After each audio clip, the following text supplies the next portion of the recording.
মৌমাছি মৌমাছি কোথা যাও নাচি নাচি, ছোটবেলায় সেই অতি পরিচিত ছড়ার লাইন যেন বাস্তবে ধরা দিয়েছে এখানে।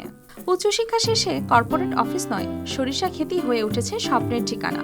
দিগন্তজোড়া এই হলুদ মাঠে মৌমাছি শুধু মধু আহরণই করছে না, পাল্টে দিচ্ছে শিক্ষিত এক যুবকের ভাগ্য। জানবো এই রঙিন সম্ভাবনার গল্প।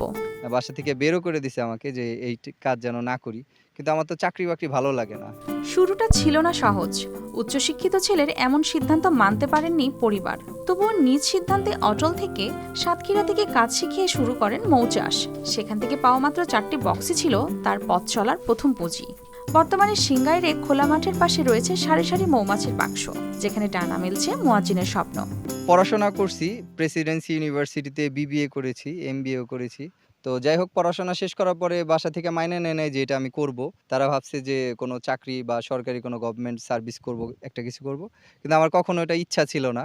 আমার ইচ্ছা ছিল স্বাধীনভাবে কোনো কিছু করতে পারবো, যে এটার মধ্যে স্বাধীনতা পাবো। তো চিন্তা করলাম যে এই পেশাটা কিরকম। তো বাসায় যখন শেয়ার করলাম, বাসা থেকে মানতে চাইলো না যে না, এটা করা যাবে না, তুমি পড়াশোনা করছো, তোমাকে চাকরি করতে হবে। তো আমার তো ইচ্ছা আমি এটা করব।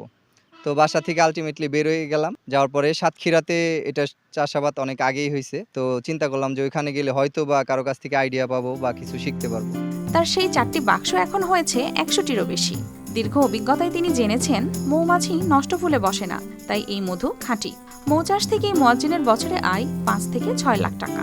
ভেজালের ভিড়ে এই বিশুদ্ধ মধুই এখন তার স্থায়ী আয়ের পথ।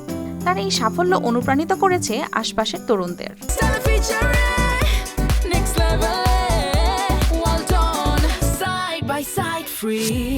আমি এটার পিছনে লাগা থাকার পরে চাচা খুব খুশি হলো যে না, তুমি পারবা আশা করি। সে আমাকে 4টা বক্স, 4 মাস তার সাথে কাজ করার পরে 4টা বক্স আমাকে উপহার দিছিল। এরপরে ওই 4টা বক্সের থেকে আমার শুরু। এখন আমার 70-এর কাছাকাছি বক্স আছে। এইখানে 70টা আছে, আর এক জায়গাতে আছে 65টা বক্স। এরকম তো আমার কাছে 100-র উপরে, 100 শতাধিকের উপরে বক্স আছে।